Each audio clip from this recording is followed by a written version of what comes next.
Siz mi yuqorida so'zlab o'tgandek shu media axborotningki bu so'zni to'xtamay bo'lib mag'aribda tushundirishi, bu tashviqotning ko'p bo'lishi sababli bu so'z hozir hamda shu faqat yani islomning sirtidagilarga emas, musulmonlarga nisbatan bir xil qo'rqinchli tuyuladigan, terrorlik bilan o'xshash tushuniladigan bu so'zdan musulmonlarni o'z bir-birisidan bu so'zni ishlatishdan qochadigan bir ahvolga kelib qolishning sababi nimamdir? Bu islomda, dinimizda zirvatu sanamil islom, yani islomning eng yuksak pallasi deb qo'yilgan amallarning ichidagi eng yuksak bir amal deb qaralgan bir atalg'u bu so'z bir amal.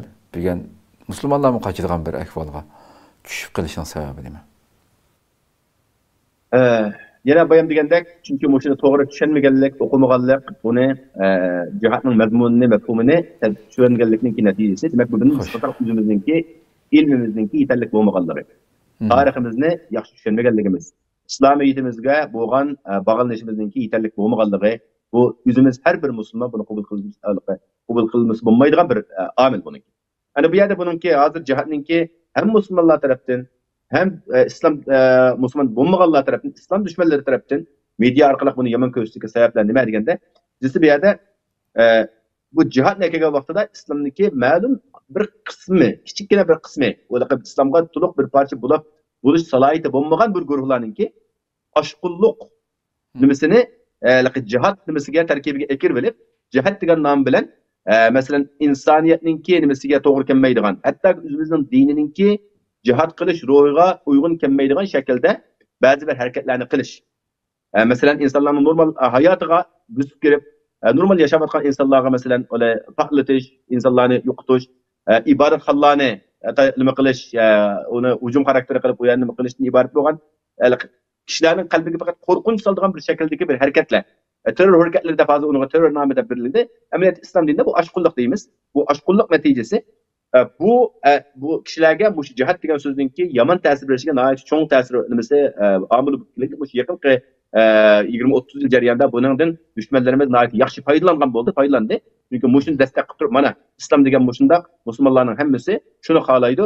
Jihat desa bular mushuni xohlaydi, mushuni qilmoqchi degan nuqtani shu media orqali o'tirib qo'yib, nurg'un buning xabari yo'q insonlarni qalaymaqallashtirish, hattoki buning ta'siriga musulmonlarning bir qismining mushuni ta'siriga uchrab, hattoki jihatdan qochadigan, jihat desa bu islomga qarshi bir harakat degandek mushunday bir so'z tushuncha beradigan holat kelgan. Ikkinchisi mushu dushmanlarning nimasida tarix islom tarixini bizga to'g'ri yetkazmagan. Tariximizni burmalash dushmanlarimiz tarafidan.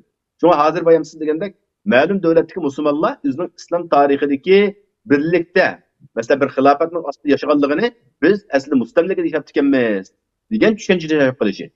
Nimani ko'rsatganda shu jihatni tushunmaganligi. Bu shu dushmanlarningki jihatni xato tushundirishi.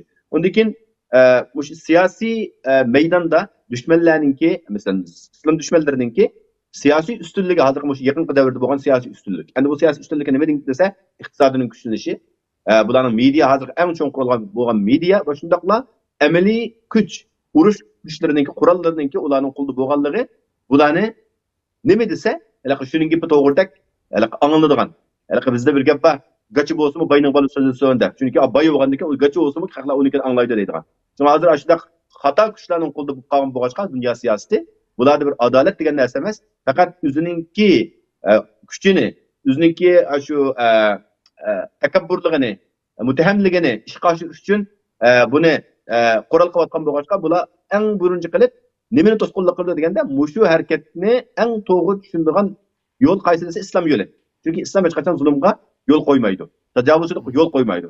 Unda bo'lganken bular u gapni qilib oldimizga chiqishdan burun biz bularni o'zininki o'zida buni xunuqlashtirib boshqalarning oldida buni bir xato din yoki xato e'tiqod yoki xato bir nazariya, bularning tutgan siyosiy xato degan ma'nosi orqali bularni bosimiz deb butun kuchi bilan shuningga bu ishlatilgan. Shunga buni eng oddiy odam hozir sosyal mediadan vaqt ko'p odam oz sondagilar buni izlanib, uni to'g'ri yerga berib, uni pakizisini nachirini foydalansa, ko'pinchilari uduldan nima oldiga kelgan bo'lsa, shu to'g'ri deb uningga tekshirmasini ishinib qilish. Demak, bu Qur'oni Karimning prinsipiga zid ish masalalarini oldinlarga bir uchur kelsin tekshirlaydi. Ammo buni tekshirganlar uchun desa, mujtamat az va tekshirib buni yo zodi bu to'g'rimi, to'g'ri emasmi deb aniqlashimiz kerak. Deydiganlarningki, buning yolg'on ekanligi o'tirib chiqib, hatto uning ta'siri o'zlari musulmon bo'lgan nurg'un odamlar ko'payib o'tirdi masalan, garib ellarda. Demak, bu bizning ham bu yerdagi shu to'g'ri tushunchani, jihatning to'g'ri mafhumini kishilarga yetkazish bu musulmonlarning ustiga yuklangan eng chong mas'uliyatlardan birisi. Endi buni biz xalqimizga, buni bizga nisbatan Sharq Turkiston xalqiga, diasporada yashayotgan Sharq Turkistonliklarning hammasiga jihatning to'g'ri mafhumini, to'g'ri tushunchini tushuntirishimiz, o'rgatishimiz bu bizning dinimizningki asosliq bir o'zimizning hayotidan dinimizni ayirmasak bo'lmaydigan muhim bir iborat ekanligini va shundaqla bu jihatning bizning mustaqilligimizga alohida yo'li bo'ladiganligi, jihatsiz bizning mustaqilligimizga yetishning imkoniyati yo'qligini biz nihoyatda aqliy nimalar dalillar bilan diniy faktlarga asos aytaylik va ammo shu hozirgi logik insonlarning tafakkuriga uyg'un holatda ular oldiga chiqib bularni tushuntirish bu bak muhim bo'lib qoladi.